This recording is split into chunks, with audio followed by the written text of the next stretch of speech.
Bom dia a todos, sejam bem-vindos e eu agradeço desde já aqui a forma como nos acolheram na Campotec Agro, portanto uma entidade parceira aqui do projeto Soul Life First, coordenado pela Agrária de Santarém, mas que vem na continuidade de outros projetos anteriores, nomeadamente o MySol e o Horticover, em que a nossa preocupação desde 2016 tem sido de facto procurar soluções para resolvermos problemas associados ao solo, sejam essas soluções no sentido de introduzir culturas melhoradoras que podem passar inclusivamente por consociações ou situações de espécies em extremo. Nós aqui nesta exploração, como vamos ver, temos as duas situações, com finalidades também distintas. Portanto, eu vou ser muito breve, vou passar aqui a palavra ao nosso anfitrião, Engenheiro Berné. Bom dia a todos. A Campotec faz parte deste consórcio para investigar esta matéria. Eu chamo-me José Berné, sou administrador da Campotec e digamos que fui o promotor do início desta área de produção para a nossa organização. Começámos aqui a nossa atividade em 2015 e começámos por produzir batatas. Isto eram 3 pivôs, instalámos 3 pivôs e fazíamos 40 hectares de batata. Mas por condições várias, a partir de uma determinada altura chegámos à conclusão que não era tão rentável produzir batatas aqui como pensámos, porque ou por um fator ou por outro, nunca atingíamos produções superiores às 30, 35 toneladas, que eram manifestamente insuficientes para pagar os custos de produção. E então, dado que a nossa unidade industrial estava em franco crescimento e precisávamos de matéria-prima, e a nossa matéria-prima básica era as baby leaves, tendo nós começado primeiro com multifolhas e depois chegámos à conclusão que era importante derivarmos para as baby leaves também.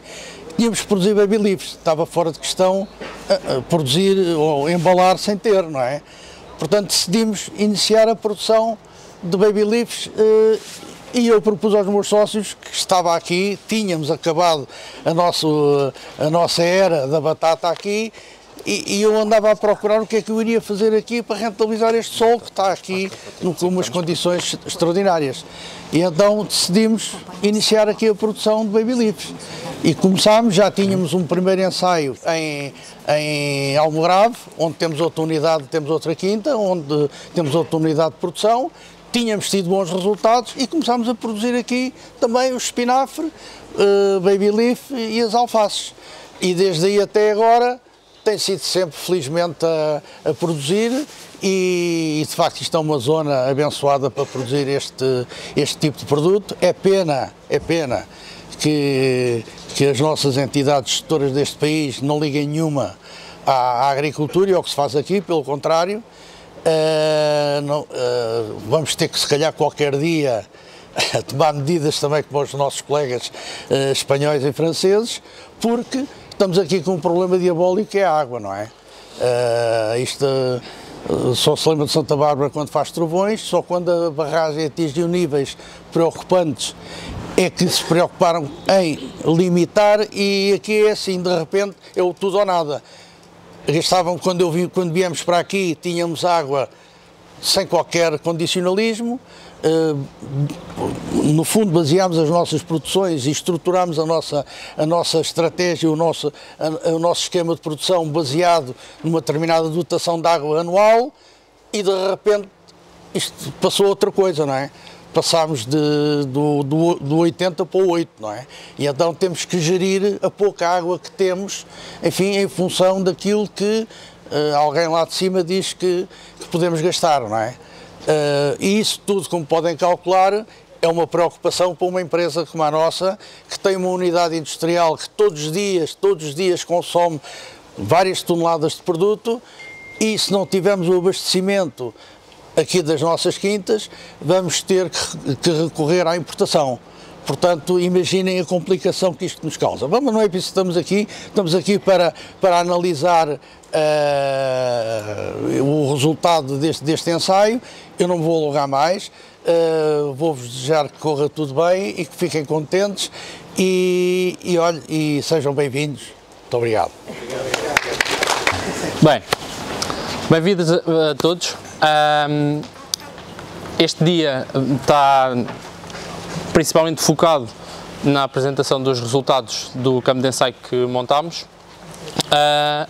mas não quis deixar de ter a oportunidade de juntar e convidar todos os produtores da Campotec. Isto já era um dia que promovíamos antes do Covid. Depois do Covid deixámos de ter estes dias que acho que eram importantes para juntar e trocarmos ideias, vermos coisas diferentes, sairmos, conhecermos métodos de produção diferentes. Só fazia sentido abrir as portas desta casa se os produtores da Campotec também estivessem presentes. Por isso, aqui estamos, vieram em massa, agradeço por isso. A distância é um bocadinho grande para o que estão habituados a fazer, se calhar. Para mim tornou-se rotineiro, deixaram-me ver na Zona Oeste, para só me verem de vez em quando. É por isto, está montado. À hora, como o Engenheiro Brunet referiu, em 2018 convertemos para a produção de baby leaves. Hoje em dia está no seu pleno, não pode mais pela escassez de água. Se soubesse, podia produzir mais, mas está como está, digamos assim. Este projeto veio buscar aqui algumas dificuldades que nós tínhamos ainda antes de aparecer este problema da escassez de água, que era o excesso de água em certas zonas da propriedade. Agora, se calhar, vamos ter que aproveitar este projeto para começar a pensar a falta de água. Nós, dada a gestão que temos que fazer atualmente, no verão vamos ter que reduzir drasticamente a nossa capacidade produtiva e vamos ficar com solos muito, como é que se diz, nus, digamos, sem cobertura nenhuma. Um dos próximos desafios para este projeto acho que vai ser essa questão de conseguirmos ter o solo coberto durante o período de verão, continuando também à mesma com este raciocínio de que no inverno as zonas mais alagadas serão as zonas onde vamos continuar a fazer estas culturas de cobertura e de rotação. O que é que posso dizer mais? Isto é a quinta, nós estamos aqui.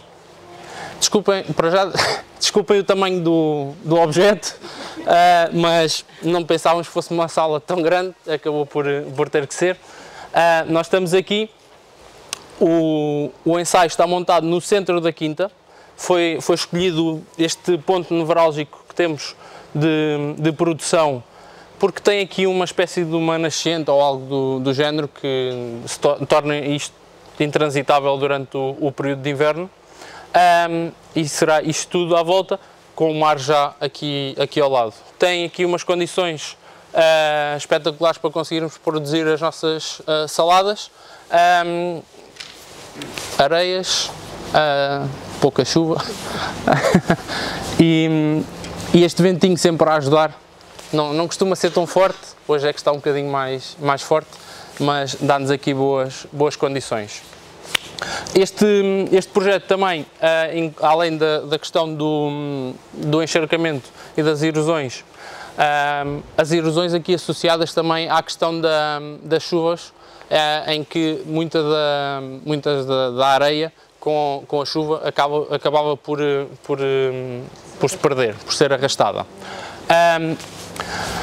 Tínhamos também e temos ainda alguns problemas com pragas, doenças infestantes, pragas a nível de solo, principalmente com a Adélia, que ainda não está bem identificada, se será radicum, qual é que será. o chamado bicho-arroz, digamos. Doenças, principalmente a estenfiliose, a antracnose, tanto na alface como no espinafre, algumas bacterioses, e depois o controle de infestantes, tanto nas camas de sementeira como nas linhas dos aspersores. Vamos ver depois uma modalidade que estamos a ensaiar na linha dos aspersores para testar, para controlar as infestantes. E conjugar também com a baixa reserva hídrica, estamos a falar de solos completamente arenosos, que a retenção de água é nula. Vamos ver se esta mistura nos ajuda também aqui a mexer um bocadinho na reserva hídrica.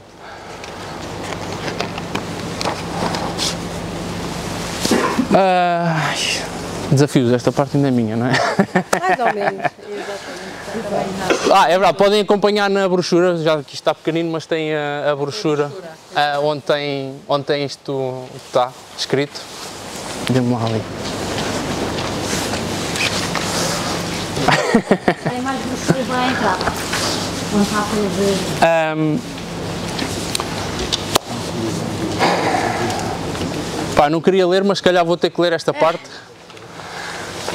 Desafios: proteção e melhoria e estrutura do solo, aumento da biodiversidade funcional, será do solo também, e de toda a fauna e flora auxiliar, gestão eficiente da reserva hídrica, controle de infestantes e a redução do uso de pesticidas. Controlando as pragas e as infestantes, conseguimos reduzir os pesticidas.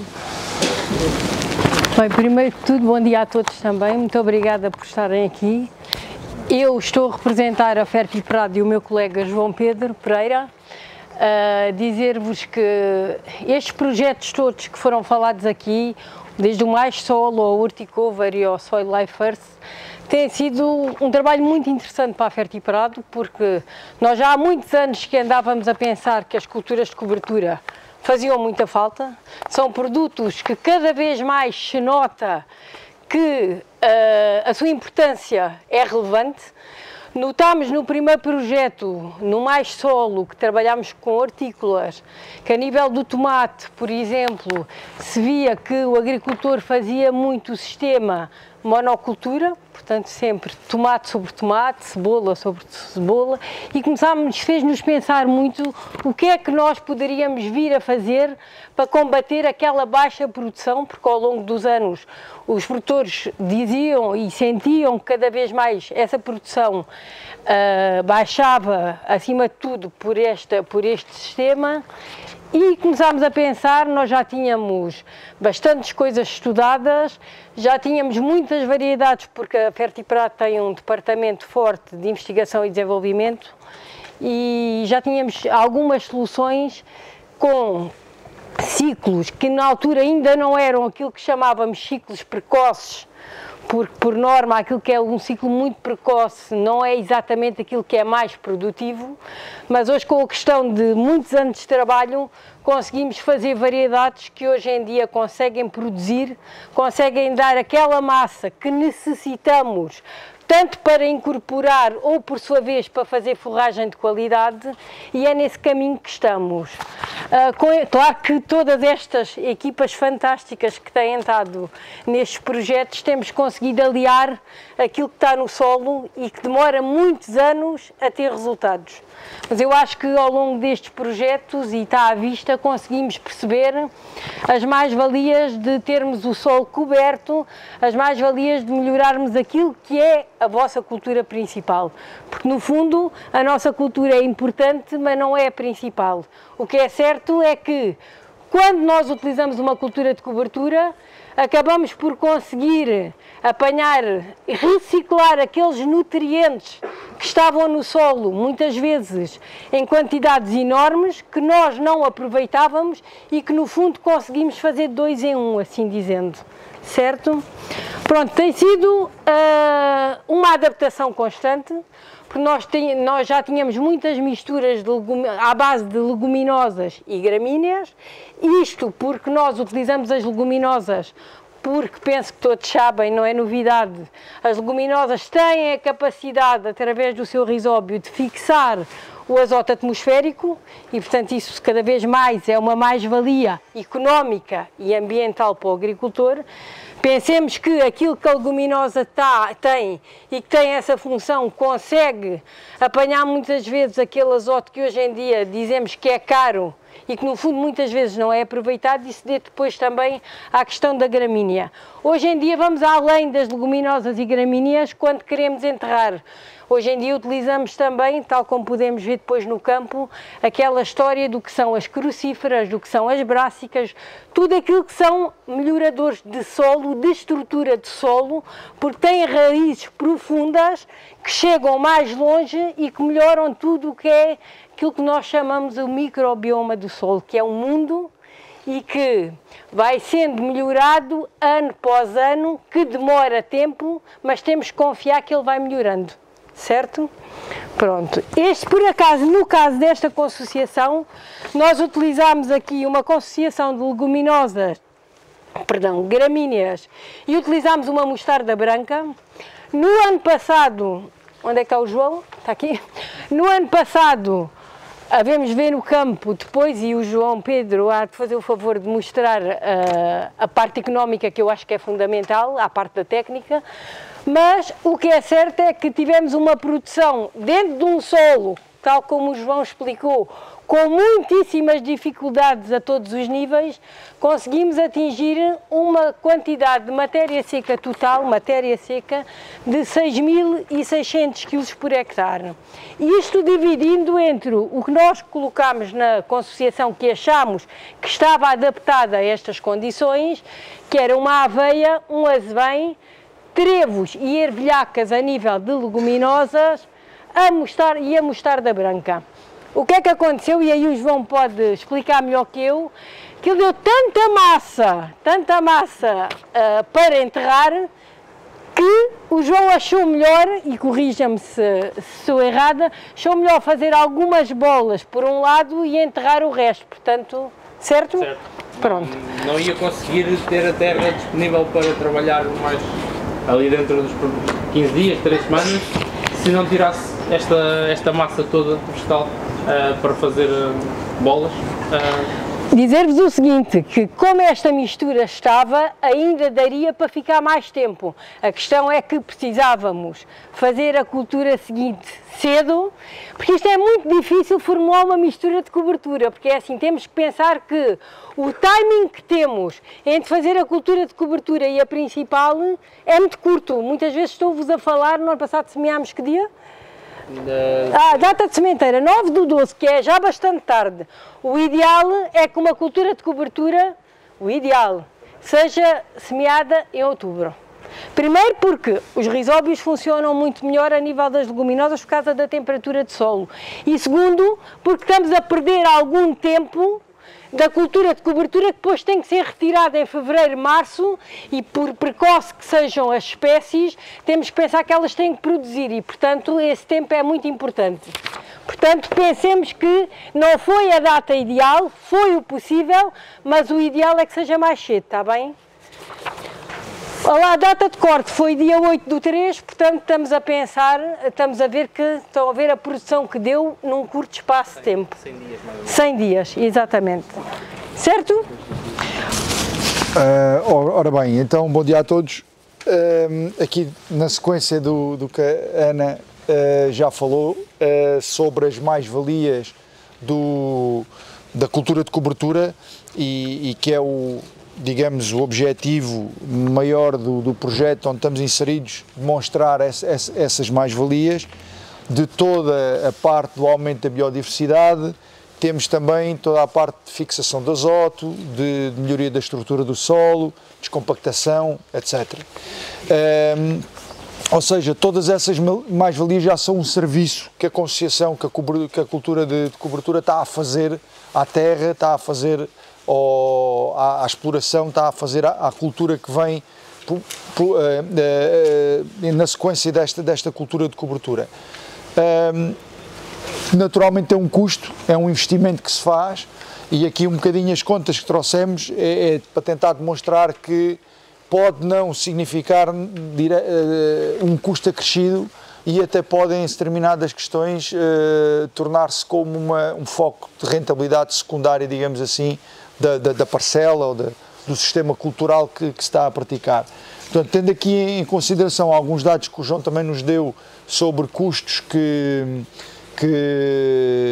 das operações que aqui se fizeram, nós fizemos aqui um quadro para elucidar um bocadinho este fator económico. Não está penso que não está na brochura, pois não, e portanto eu vou ler os números porque aí de certeza que não conseguem ver.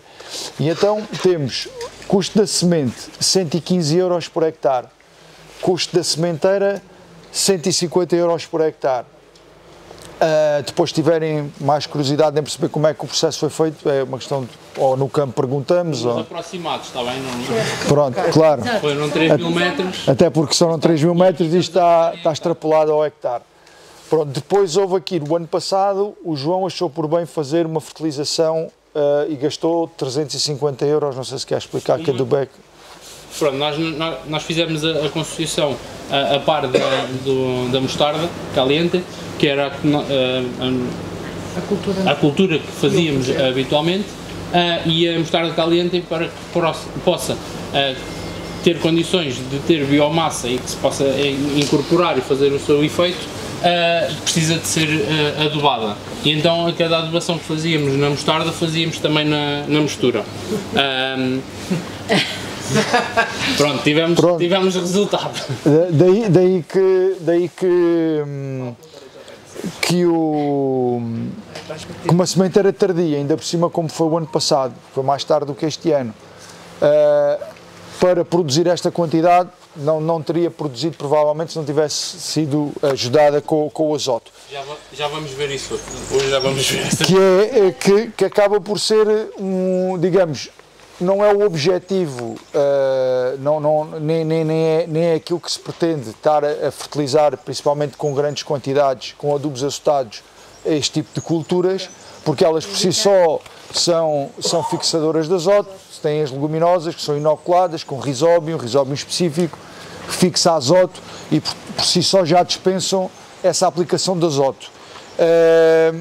Mas isto depois também, e deixo aqui este parênteses, depende um bocadinho da lógica daquilo que se pretende tirar da cultura, porque se nós quisermos, e nós Fertiprado, temos essas soluções, no sentido em que se queremos fazer uma cultura forrageira na ótica de a rentabilizar e vender a posteriori, ou porque a nossa exploração também tem uma parte pecuária e utilizamos-la, ou porque temos um vizinho que tem animais e compra, enfim, ou entramos no mercado normal da venda de forragem, que é sempre um mercado, pode ser um mercado interessante, e então temos uma concessão que vai estar também a ter essa valência de produzir uma forragem de qualidade e aí pode ser necessário ajudar com alguma fertilização.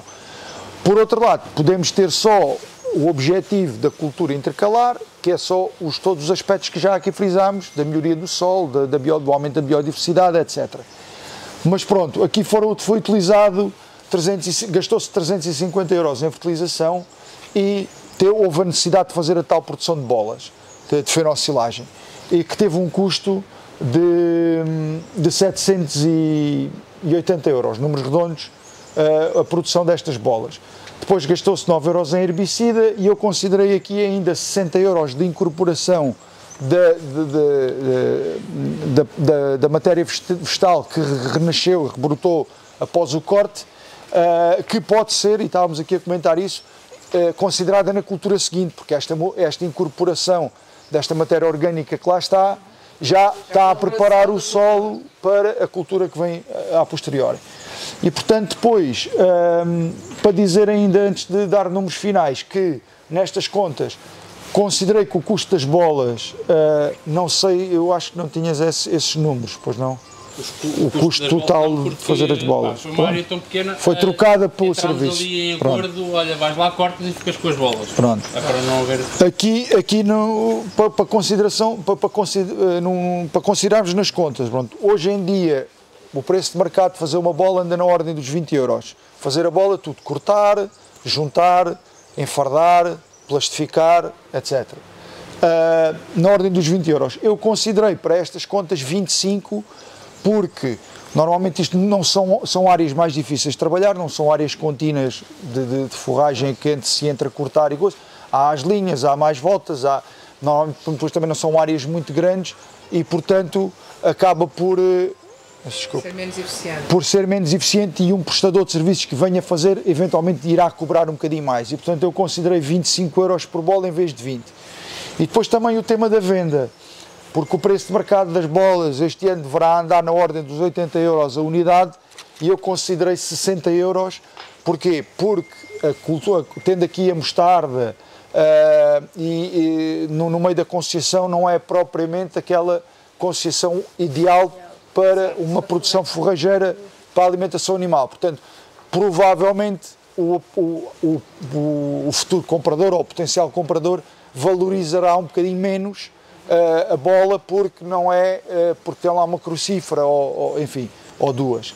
E, portanto, considerei 60 em vez de 80. Ainda assim, fazendo o balanço final, nós temos um custo total por hectare de 1.464 euros e, considerando as tais bolas vendidas a este valor, de um proveito de 1.871. Ou seja, temos aqui um balanço de 407 euros, balanço final de rendimento, ainda assim tirado da cultura.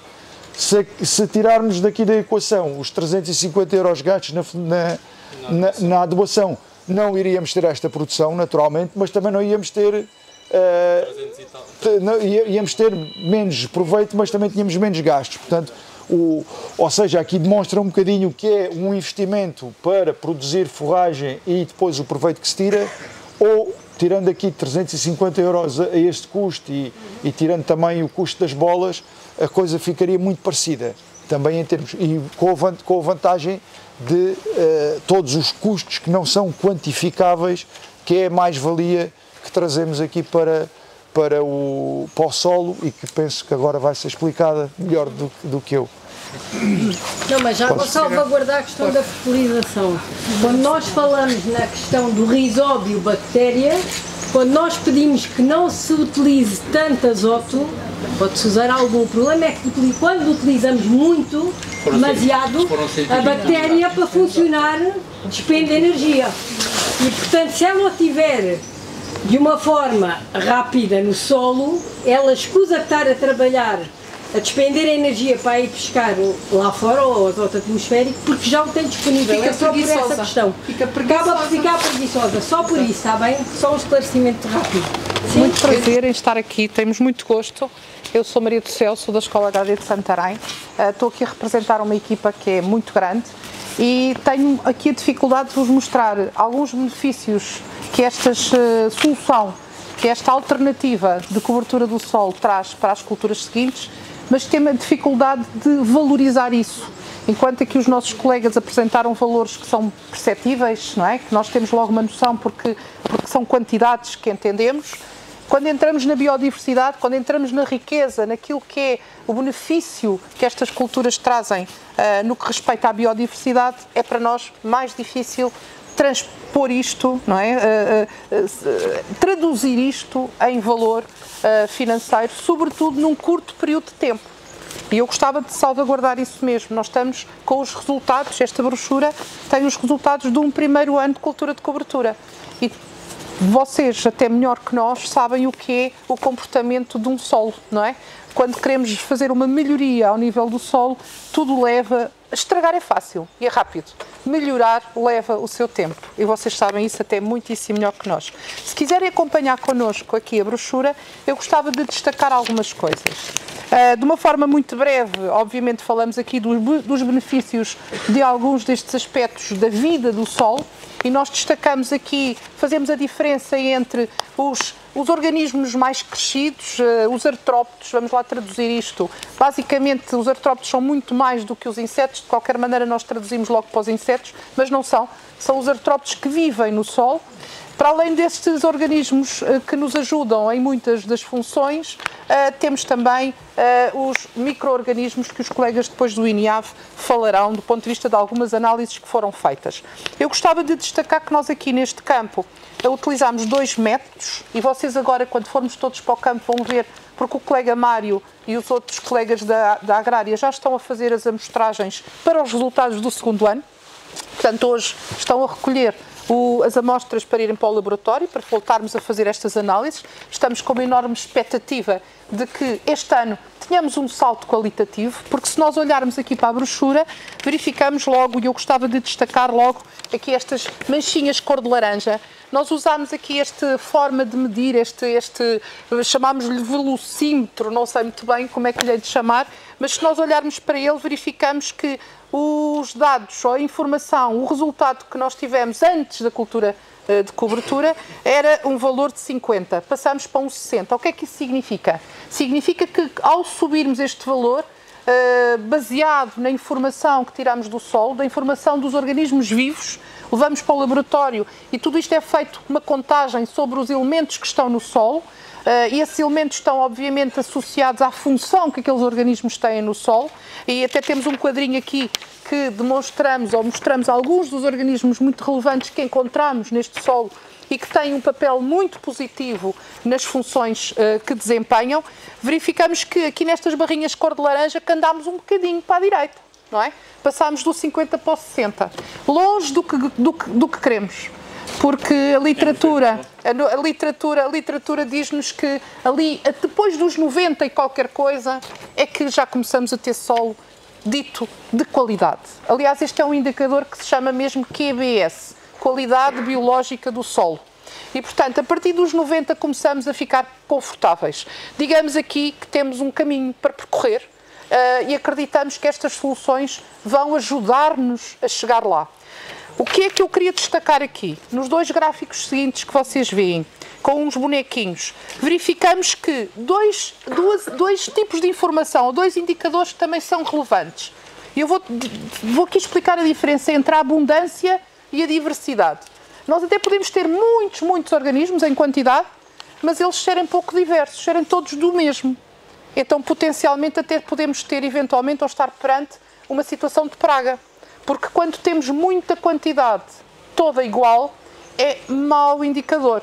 O que é que nós aqui temos de muito bom? Reparem, é que comparando a cobertura com a testemunha, que apesar de tudo não é uma testemunha muito má, porque é uma testemunha com plantas, não é? Já temos plantas, apesar de tudo, porque muitos dos campos piloto onde nós trabalhamos, a testemunha é nada, não é? É solo nu, e aí as diferenças ainda são maiores.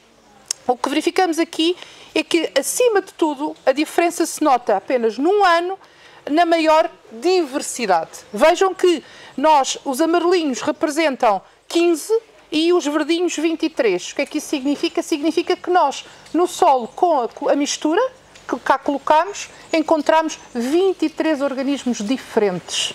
E no outro, apenas 15.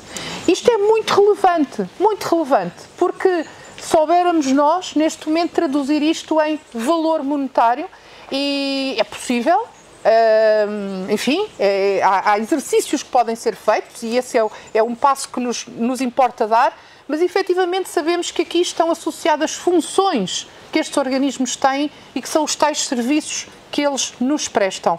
E os agricultores e quem está no campo sabe muito bem o papel que muitos destes organismos têm no que se refere às funções essenciais do solo. Péssimo momento para o telefone tocar. Pronto.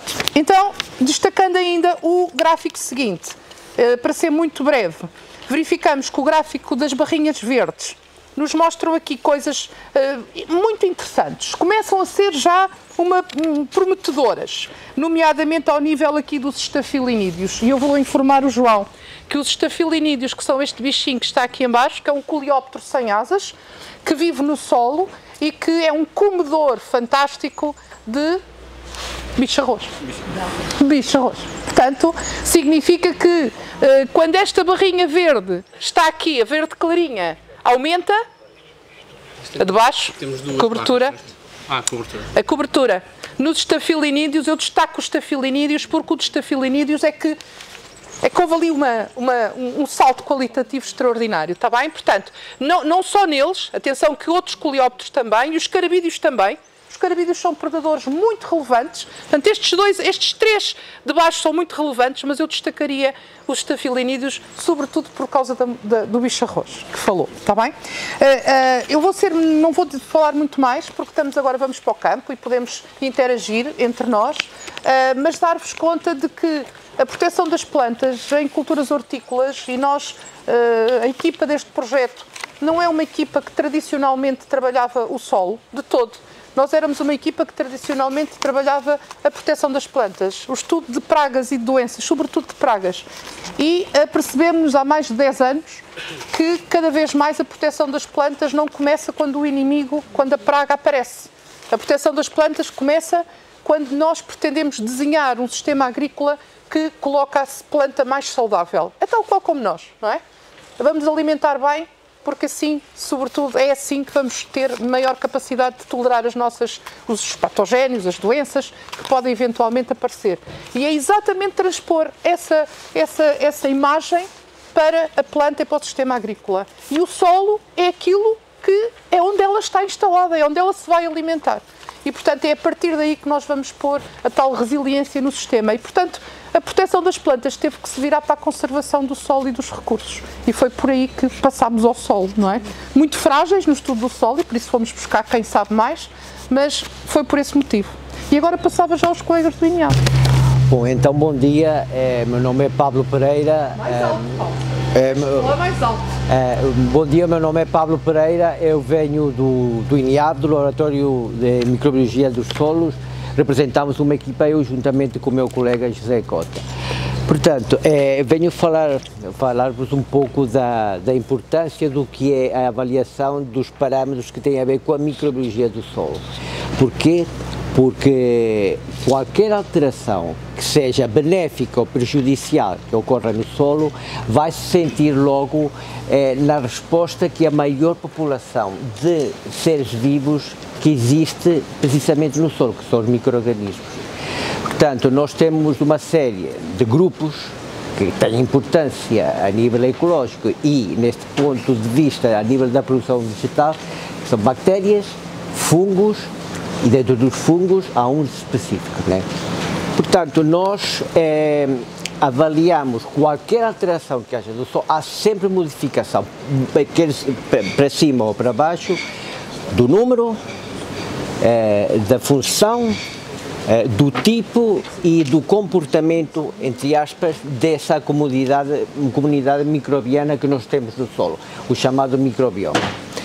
Portanto, nós vamos, no fundo o que fizemos aqui na Campotec, no campus da Campotec, foi comparar em termos de ver se a introdução da consorciação, portanto, da Fertiprado, se realmente trazia uma melhoria nas condições ou no tipo de indicadores microbiológicos do solo. Portanto, avaliamos vários parâmetros, né? Não. Portanto, em termos de verificar qual é a modificação no comportamento, entre aspas, do solo, vamos verificar os enzimas do solo. Porquê? Os enzimas do solo que nós fazemos não tem propriamente a ver com a atividade que é efetuada pelo solo, o solo inerte. São atividades que são reflexo da comunidade microbiana do solo. Portanto, determinar uma atividade, um enzima específico, por exemplo, a desidrogenase, reflete a capacidade dessa comunidade microbiana efetuar bem ou mal a parte da degradação dos compostos orgânicos. O que se reflete é que, se a atividade de desidrogenase for baixa, pode ser que a comunidade microbiana não está apta para fazer a utilização dos compostos orgânicos, ou então que os compostos orgânicos num determinado solo os níveis são baixos. Portanto, há vários enzimas que se determinam. Eu falei agora da desidrogenase, que é o enzima mais geral que reflete a atividade desse microbioma. Pois há outros enzimas mais específicos que dizem respeito ao ciclo do carbono, ao ciclo do azoto, ao ciclo do enxofre. Portanto, os enzimas do solo. Em relação ao número, como já foi referido, às vezes não é importante ver um número maior, mas sim a diversidade. Tanto como foi referido para os artrópodes, interessa não ter 1 ou 2 ou 4 tipos ou géneros de micro-organismos. Interessa que haja uma grande diversidade, que é para eles se complementarem uns aos outros e, portanto, isso dá riqueza de um solo quanto mais biodiverso for, quanto mais tipos de micro-organismos, géneros e espécies tenha. Neste caso, nós não vamos falar só da diversidade dos fungos, foi o que foi testado neste primeiro ano aqui no ensaio da Campotec. Outro parâmetro importante é ver aquelas bactérias ou aqueles micro-organismos específicos que existem no solo que ajudam a fertilidade das plantas. Por exemplo, bactérias, a comunidade que existe no solo de bactérias solubilizadoras de fosfato. O fosfato existe no ambiente em grande proporção, só que está insolúvel, não está acessível à planta. Interessa é que haja nesse solo criar tecnologias e metodologias para aumentar essas bactérias solubilizadoras de azoto, de fosfato. Portanto, o fosfato está na natureza em bastante proporção, só que está insolúvel e, portanto, estas bactérias vão tornar esse fosfato solúvel e, portanto, de fácil acesso à planta. Outro grupo de seres vivos que é monitorizado no INIAV já não são micro-organismos, são os nemátodes. Portanto, são importantes, são micro-organismos, são seres vivos microscópicos, mas não são considerados micro-organismos porque são animais, são seres multicelulares. Também faz parte de todos estes parâmetros que nós avaliamos em relação aos parâmetros de ver os indicadores biológicos, microbiológicos ou micro-organismos, embora o nemátodo não é um micro-organismo, é chamado, é microscópico, portanto o tamanho não dá para ser visto a olho nu. Portanto, de uma maneira geral, podemos ver aqui, o que nós fizemos foi ver alguns parâmetros deste primeiro ano e comparar os resultados que obtivemos no talhão que para nós é testemunha, que tinha a mostarda, e o outro talhão que tinha a consociação da vertebrada. Portanto, podemos verificar que, por exemplo, o primeiro parâmetro que eu falei, que é enzimas do solo, página 15, há uma melhoria bastante significativa em apenas um ano de atividade que está aqui representado a vermelho, um aumento de 35% em relação a duas enzimas básicas no solo, que é, portanto, a desidrogenase e em relação à atividade da arilsulfatase. A arilsulfatase é uma enzima que intervém, que é importante no ciclo do enxofre. Portanto, há um aumento do resultado que se obteve, nós fazemos amostras de solo, né?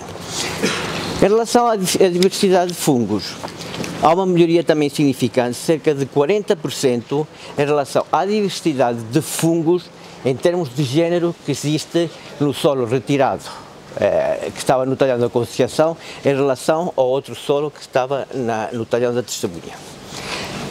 Em relação às bactérias solubilizadoras de fosfato, portanto, há um aumento significativo, ligeiro, atenção que isto é um primeiro ano de tratamento só, em que, pronto, à volta de 7%. Portanto, o número de bactérias que podem tornar os fosfatos disponíveis para as plantas está, em princípio, a aumentar, em relação ao talhão da consociação. Em relação aos nemátodes, aqui eu não trabalho com os nemátodes, eu trabalho mais com a parte de microbiologia, concretamente as micorrizas e os fungos do solo. Os nemátodes só se pôs um aspecto importante, há vários grupos de nemátodes que são determinados. Aqui só se focou naquele que talvez seja o mais impactante em termos de produção vegetal, que é os nemátodes fitoparasitas, os que produzem as doenças nas plantas. E pode-se ver que a consociação, neste caso, não aumenta, não é? Neste caso, o que convém é que diminui em quase 40% a incidência desses nemátodes que estão no solo e que produzem doenças nas plantas, portanto, doenças fitopatogénicas. Portanto, isso é uma ideia geral do que são estes parâmetros microbiológicos. Há dois grupos de micro-organismos importantes na microbiologia do solo, que são os simbiontes, portanto, são aqueles que estabelecem ligações profundas com o vegetal de modo a se favorecer um ao outro. Esses dois grupos são as bactérias fixadoras de azoto, que já foi aqui referido, e as micorrizas. Micorrizas são fungos que estabelecem ligações íntimas com as plantas de modo a favorecer o crescimento dessa planta. Como já foi referido, as bactérias fixadoras de azoto utilizam ou conseguem fornecer à planta indo buscar o azoto que existe na atmosfera. Em relação às micorrizas, o que é mais aumenta o nível de nutrientes e água à planta, mas a maior ação está no fosfato também. Portanto, transforma o fosfato que está insolúvel em fosfato solúvel mais aceso para a planta. Foram dois parâmetros que nós normalmente prestamos muita atenção, mas que não conseguimos medir na Campotec por dois fatores. As bactérias fixadoras de azoto, que já foi referido, porque houve adubação do azoto. E, portanto, foi notório a quebra de rizóbios no solo. Então, não conseguimos monitorizar. Em relação às micorrizas, eu faço a avaliação da micorriza depois da conciliação, né? Na cultura principal, aí é que eu vou ver qual é o efeito da conciliação anterior na cultura principal. Como o espinafre, o leaf baby, né? O espinafre não é micotrófico, portanto, não aceita. Há plantas que não aceitam as micorrizas, não são micorrizadas. Neste caso, a cultura principal não. Alface, sim, mais ou menos. Alface, pronto. O tomate é, o milho é, a abóbora é, portanto, há muitas com que nós trabalhamos que são. Por acaso, neste campo, acaba por ser menos relevante a cultura principal. Ok? Pronto, foi isso. Está previsto agora conhecermos o campo de ensaio. A exploração está aberta também. Pode ser um bocadinho grande para se deslocarem a pé, mas dado o número de pessoas vai ter que ser assim.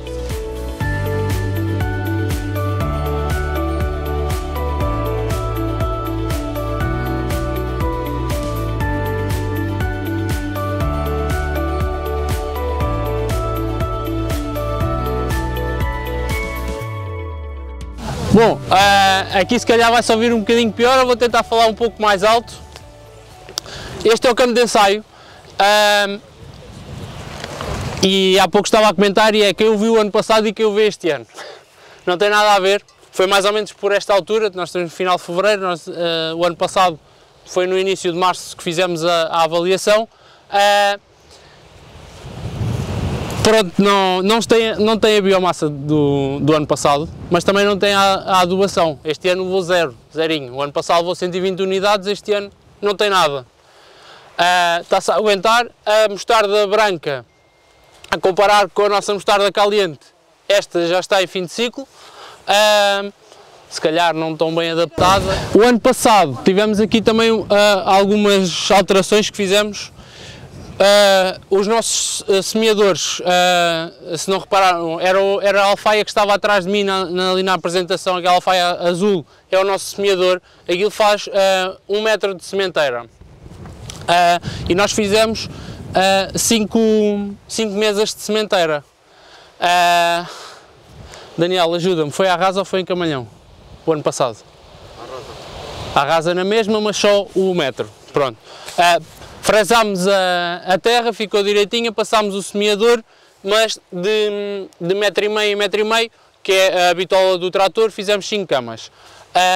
Com as primeiras chuvadas, o que se notou foi uma erosão enorme da terra à parte de baixo, na zona onde não foi semeada. Este ano resolvemos usar o mesmo semeador neste campo, mas está completo, menos ali aquela faixazinha que faltou, mas aqui assim tentámos fazer os 8 metros de sementeira completo para que não houvesse esse problema. E o que é certo é que no início do ano houve aí umas chuvadas e vi essa diferença, não havia o mesmo problema, enquanto que em soluções ali ao lado, onde tínhamos as alfaces, havia uma erosão enorme, ou um deslocamento das areias muito grande. A outra solução que falámos, que estamos a tentar desenvolver, E esta solução já foi semeada o ano passado e não lhe fizemos mais nada, deixámos os trevos manterem-se. Foi semear trevos nas linhas dos chuveiros. Vão abafar as outras infestantes e não vão deixar que se desenvolvam. Isto foi semeado em dezembro do ano passado. Do ano passado não, já há 2 anos. O ano passado já passou. Ali ao pé daqueles eucaliptos, noutra parcela, experimentámos uma sementeira mais em março, se não me engano, em que ficou muito mais área semeada, não houve tantos espaços e o controle das infestantes foi muito superior ao que vemos aqui. É uma solução que estamos a estudar ainda, esperemos que eles não avancem muito para esta zona. Se continuarmos com a agricultura que temos feito, que é basicamente 2 em 2 meses, nós passamos aqui com uma alfaia para fazer a mobilização das camas de sementeira, vai acabar por os trevos não avançarem muito. Se for para a parcela estar muito tempo sem ser mobilizada, é normal que os trevos vão avançando para esta zona. Por isso, é uma solução que tem que ser bem ponderada, ou então depois temos que voltar a recorrer às soluções químicas para controlar, e não é esse o objetivo. Eu penso que ainda vamos ter ali mais 15 dias, 3 semanas, até conseguir fazer a incorporação. Foi uma das técnicas que nos ajudou a controlar aqui a incidência de fungos nos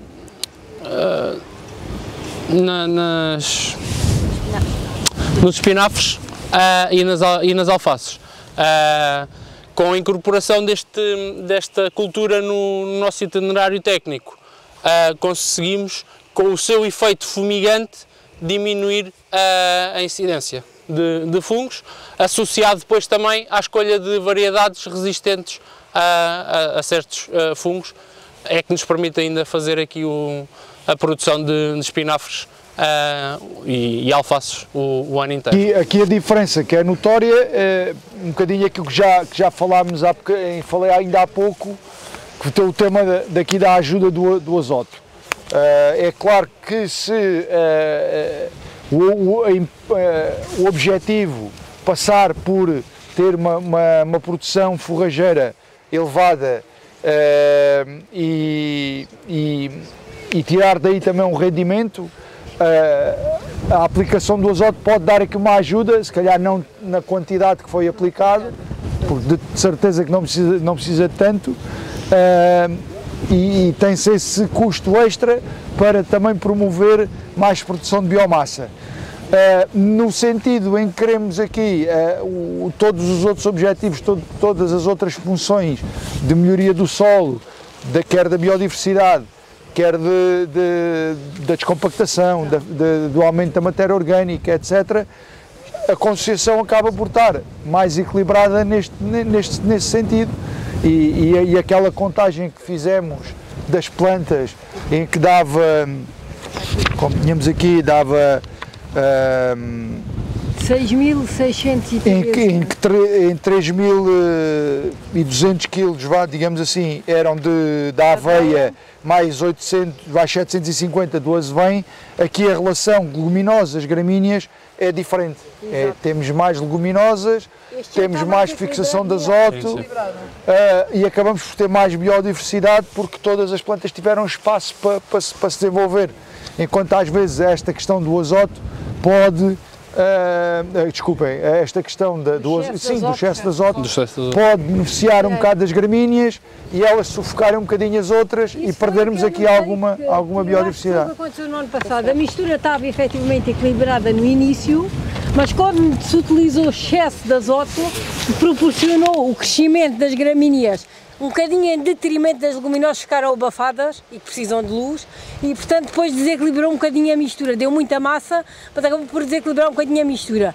Este ano também tentámos, até a pedido do João, colocar um bocadinho menos de mostarda para conseguir depois enterrar de uma maneira mais fácil. Pronto, e está no fundo, não sei porque esta parcela no fundo tem sempre mais mostarda do que ao princípio, já no ano passado aconteceu, por acaso tínhamos aqui esse fenómeno, mas pronto, isso, cada solo é um solo. É mais úmida cá em cima do que lá em baixo. Sim, sim, mas eu penso que tanto a nível de gramíneas como de leguminosas, este ano podemos ter menos produção, mas a mistura em si está mais equilibrada. Já agora também falar aqui da entrelinha. Da entrelinha. Há bocado não falámos de um fator importante que o João começou, mas depois não falámos. Têm tido aqui imenso problema a nível de investantes naquilo que é a linha dos aspersores e aí até o meu colega João Pedro teve um papel muito importante e está à vista aqui a questão de... Fomos desafiados para arranjar uma maneira sustentável, quer ambiental, quer economicamente, ou seja, a ideia de reduzir a aplicação de herbicidas e não estar a semear todos os anos, porque não é fácil estar a semear o camalhão, ou neste caso é como se fosse um camalhão, não é a linha dos aspersores, quer pelo facto de ser uma espécie de camalhão, quer pelo facto de ter os aspersores, e então, como era uma zona que de verão tem sempre umidade, por causa da rega que se faz à cultura principal, sugerimos a utilização de uma mistura de concessão de plantas perenes, entre leguminosas, essencialmente leguminosas, para que fizesse uma cobertura da linha dos aspersores, que não crescesse muito em altura, para não complicar, porque uma das dificuldades que aqui tinham era das tais infestantes, depois cresciam muito e dificultavam aqui a operação dos aspersores, e depois havia muito custo económico em controlar essas infestantes, e nós sugerimos essa utilização, fizemos-la, isto já foi semeado há 2 anos, certo? Foi em dezembro de 2022. Pronto, vai fazer 2 anos. Tem vindo a alastrar, tem vindo a compor a linha, não é?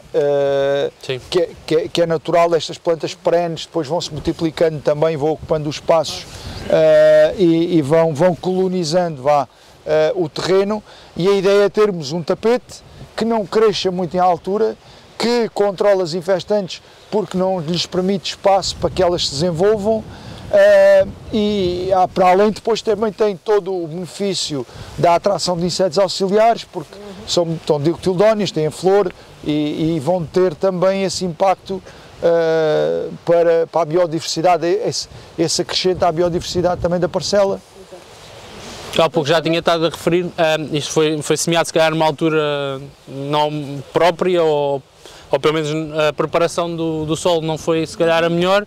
Nós depois tivemos outro exemplo ali embaixo junto aos eucaliptos, onde a sementeira correu melhor e realmente a cobertura fez o efeito melhor. Não tivemos tantas infestantes a sobressaírem. Se correrem depois por aqui abaixo, estas linhas vão encontrar ainda infestantes que nós vamos retirando, mas nem se compara com o número de infestantes que tinha antes. Agora consegue-se controlar à mão. Antes ou passávamos algum químico, ou então era impensável controlar isto à mão. Eu ainda só gostava ainda só de tocar num ponto do tema do azoto, para que fique claro um bocado aqui qual é que é o impacto do azoto também em termos económicos. Ou seja, esta concessiação, como estamos a ver agora, dada o timing da sementeira e dada o ano que tem estado a ser, ela vai continuar a crescer se a deixássemos, se não tivéssemos necessidade de incorporar, de destruir, se nós a deixássemos crescer, ela não ia precisar dos tais 350 euros de azoto, não sei quantas unidades foram, para crescer, a ficar com 70, 80 centímetros de altura e produzir uma boa quantidade de biomassa, até muito próxima do que esta que aqui tivemos o ano passado. A diferença é que, havendo um timing para ela sair, o azoto aqui funciona como um acelerador. Acelera o processo e fazemos com que tenhamos essa produção de biomassa mais cedo. Ou seja, se não houver esse timing, ou se conseguirmos semear mais cedo, nós vamos ter uma boa produção de biomassa ainda assim, sem que sequer ter que utilizar azoto. Pronto. E depois, mais uma vez, ainda também para ficar claro, nós temos várias situações onde temos culturas destas com o intuito de produzir forragem, em que jogamos aqui numa espécie de um 2 em 1, e aí também optamos por outras concessões, com outras taxas de crescimento e outro maneio, desde logo a sementeira até depois a condução da cultura. Já agora volto a frisar a questão do risóbio. Isto que temos aqui é uma planta, uma leguminosa, um trevo da Pérsia, que está completamente nodulado neste momento.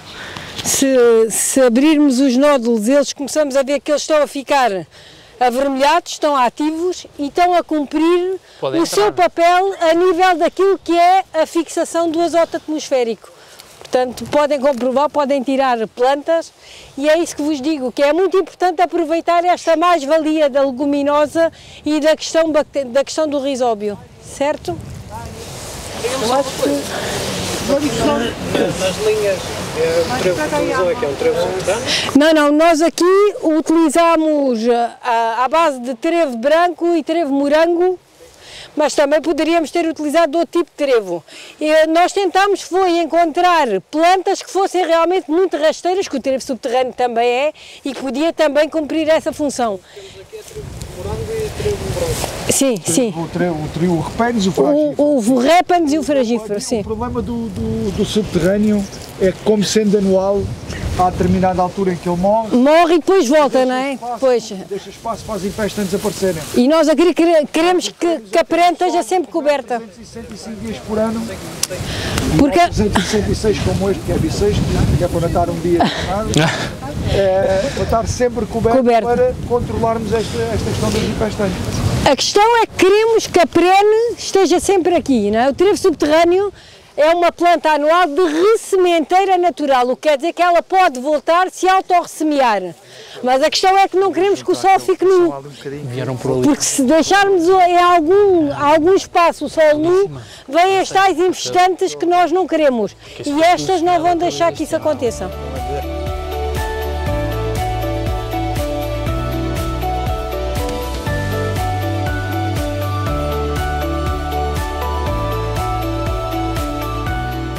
Pronto, esta é uma das amostragens que estamos aqui a fazer hoje, mas estamos a fazer outras também. Por exemplo, estamos a tentar perceber como é que este tipo de culturas influenciam a nível da porosidade do solo, a nível da estrutura, a nível da retenção de água, etc. Isso fazemos com outro tipo de amostras, também amostras não disturbadas, mas com um volume concreto, tiradas a uma profundidade exata. Estamos também a fazer a mesma coisa a nível de incidência de infestantes, por exemplo, ver também com culturas diversas o que é que acontece a nível do surgimento das infestantes. Isto são muitas coisas que a bibliografia já diz, olha, isto pode ajudar ou aquilo pode ajudar, mas nós sem experimentar também não sabemos, não é? E a nossa função aqui é fazer precisamente esse teste, comprovarmos por nós e mostrarmos a vocês, olha, nós estamos a ver e podemos mostrar a vocês que isto funciona. No fim das culturas, normalmente, não em todos os campos, mas em alguns, também conseguimos fazer a quantificação da produtividade. E conseguimos ver, olha, neste campo, nesta parcela, onde tivemos a mistura biodiversa, tivemos um aumento de 20% de produtividade relativamente àquela. Por exemplo. E é esse tipo de testes que estamos aqui a fazer. Então tenho a quinta praticamente toda semeada com estas soluções. Principalmente naquela avenida por ali abaixo, tentei junto à rede, onde não há mobilização ou melhor, não há passagem tanto de rodados de tratores, tentar ter ali aquela faixa coberta. Temos ainda colheita de alfaces ali embaixo. Opa, e olhem, temos alfaces, temos rúcula ali daquele lado e espinafres lá embaixo.